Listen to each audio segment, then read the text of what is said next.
Hey guys, तो आज हम पढ़ने वाले हैं बाल विवाह निषेध अधिनियम 2006।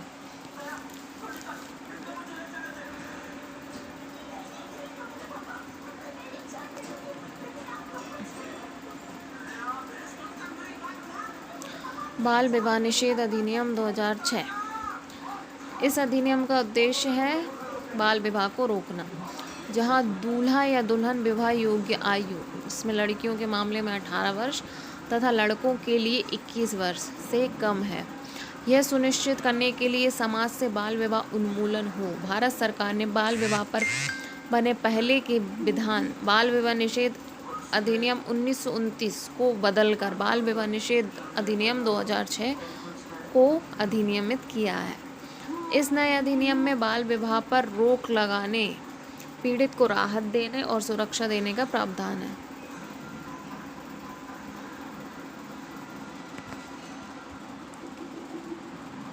तथा यह अधिनियम लोगों के लिए सजा में वृद्धि करता है जो ऐसे विवाह को बढ़ावा देते हैं, ऐसा विवाह करने के लिए बहकाते हैं या ऐसा विवाह कराते हैं। परिभाषाएं। बच्चा या बालक।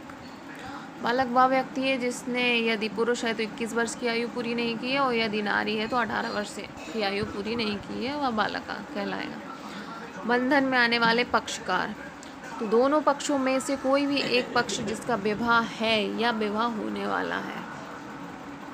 बाल विवाह। बाल विवाह का अर्थ ऐसे विवाह से जिसके बंधन में आने वाले दोनों पक्षकारों में से कोई बालक है। अवयस्क, तो अवयस्क का मतलब ऐसे व्यक्ति से है जिसे वयस्कता अधिनियम 1875 के अधीन वयस्क नहीं माना गया है। धारा 3 में आता है विवाह का शून्यकरण। प्रत्येक ऐसा बाल विवाह शून्यकरण होगा जिसमें विवाह बंधन में आने वाला कोई भी पक्षकार विवाह के समय बालक हो, चाहे ऐसा विवाह अधिनियम के आने से पहले संपन्न हुआ हो या बाद में। मतलब अधिनियम के आने से पहले वाला बाल विवाह भी शून्य घोषित होगा तथा अधिनियम के बाद का भी शून्य घोषित होगा। ऐसे बाल विवाह के संबंध में विवाह बंधन में आने वाले ऐसे पक्षकार के द्वारा जो विवाह के समय बालक था, जिला न्यायालय के समक्ष याचिका दायर करके शून्यता का फरमान प्राप्त किया जा सकता है। न्यायालय में अर्जी फाइल किए जाने के समय अर्जीकार यदि अवयस्क है तो अर्जी उसके संरक्षक या बाद मित्र के साथ साथ बाल विवाह प्रतिषेध अधिकारी के माध्यम से फाइल की जा सकती है।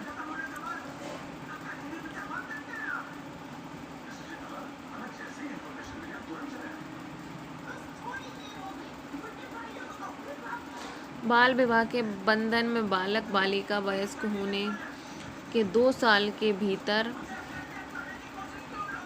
जिला न्यायालय में अर्जी दायर कर सकते हैं। डिक्री प्रदान करते समय जिला न्यायालय विवाह के दोनों पक्षकारों और उनके माता पिता या उनके संरक्षकों को यह निर्देश देते हुए आदेश करेगा कि वह दूसरे पक्षकार, उसके माता पिता, उसके संरक्षक को विवाह के अवसर पर उसको दूसरे पक्षकार से प्राप्त धन, मूल्यवान वस्तुएं, आभूषण, अन्य उपहार या ऐसी मूल्यवान वस्तुओं, आभूषणों, अन्य उपहारों के मूल्य के बराबर रकम और धन लौटा दो। बाल विवाह की शिकायतें किससे और कहाँ करें? तो 1098, 1090 और 100 डायल पर कर सकते हैं, या फिर सीधे बाल विवाह निषेध अधिकारी से की जा सकती है, नज़दीकी पुलिस थाने में की जा सकती है, या फिर जिलाधिकारी से की जा सकती है। बाल विवाह के बंधन में आने वाले महिला पक्षकार के भरण पोषण और निवास के लिए उपबंध।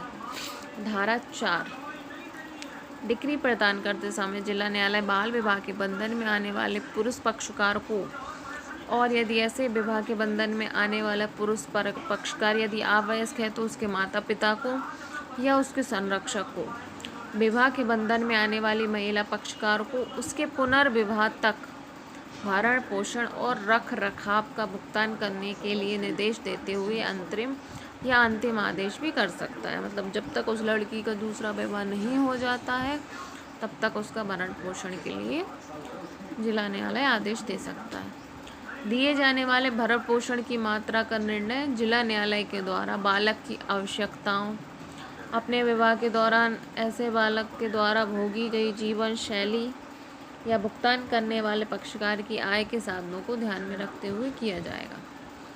भरण पोषण की रकम का भुगतान मासिक या एकमुश्त राशि के रूप में निर्देश किया जा सकता है। बाल विवाह से जन्मे बालकों का भरण पोषण या अभिरक्षा। धारा 4। जहां बाल विवाह से जन्मे बालक हैं वहां जिला न्यायालय ऐसे बालकों की अभिरक्षा के लिए समुचित आदेश करेगा। इस धारा के अधीन किसी भी बालक की अभिरक्षा के लिए कोई आदेश करते समय बालक के कल्याण और सर्वोत्तम हितों पर जिला न्यायालय द्वारा सर्वोपरि ध्यान दिया जाएगा। न्यायालय रखरखाव के उचित आदेश देगा और मुलाकात के आदेश भी जारी करेगा। बाल विवाहों से जन्मे बालकों की धर्मज्ञता। धारा 6।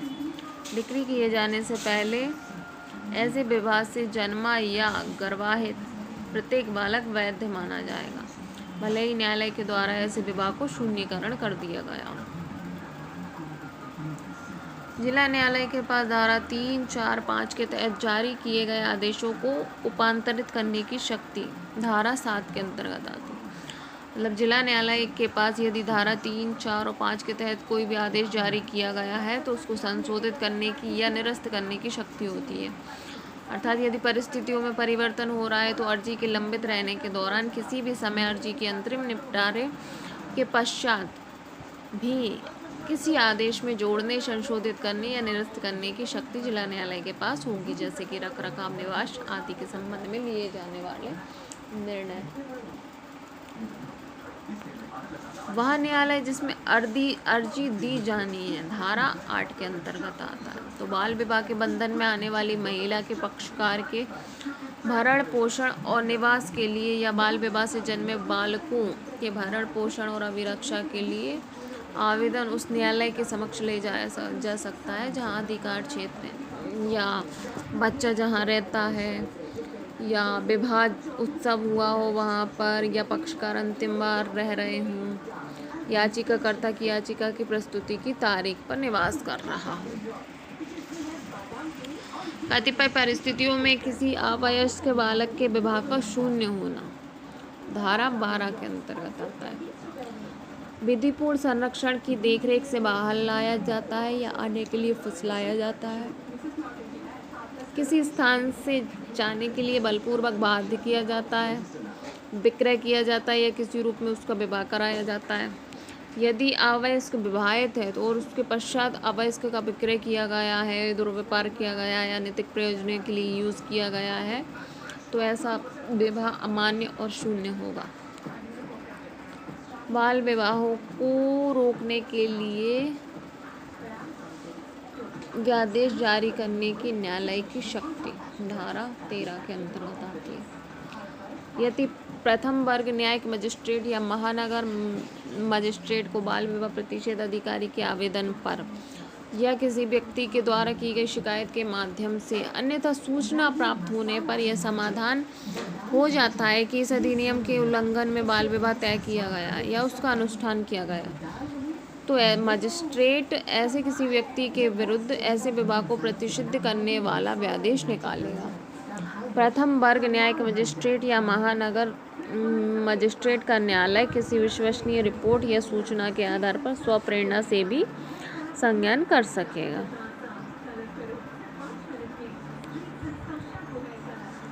कोई व्यादेश किसी व्यक्ति, किसी संगठन, किसी सदस्य या किसी व्यक्ति समूह के विरुद्ध तब तक नहीं निकाला जाएगा जब तक कि न्यायालय ऐसे व्यक्ति या संगठन या व्यक्ति समूह को पहले से सूचना ना दी गई हो या उसे या उनको व्यादेश निकाले जाने के विरुद्ध का कारण दिखाने का अवसर ना दिया गया हो। पहले सूचना दी जाएगी उसको और उससे कारण मांगा जाएगा, उसके बाद ही व्यादेश निकाला जा सकता है।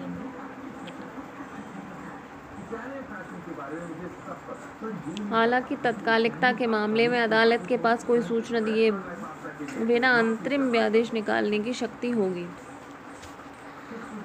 जो कोई व्यक्ति यह जानते हुए कि उसके विरुद्ध व्यादेश जारी किया गया है उस व्यादेश की अवज्ञा करेगा तो वह दोनों में से किसी भी भांति के कारावास से, जिसकी अवधि 2 वर्ष तक की हो सकती है, या जुर्माने से जो 1 लाख रुपए तक का हो सकता है, या दोनों से दंडनीय होगा। परंतु कोई भी महिला इस अधिनियम के तहत कारावास से दंडनीय नहीं होगी।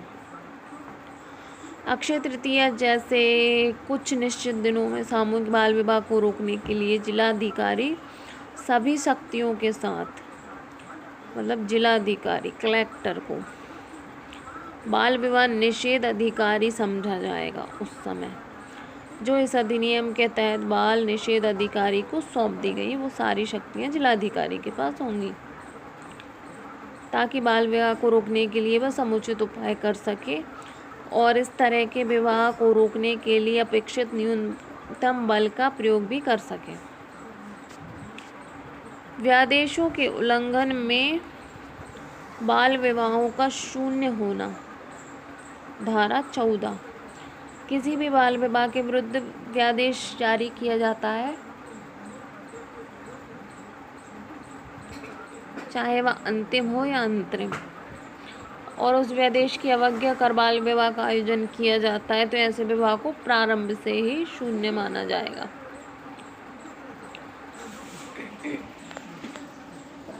बाल विवाह प्रतिषेध अधिकारी और उनके कर्तव्य।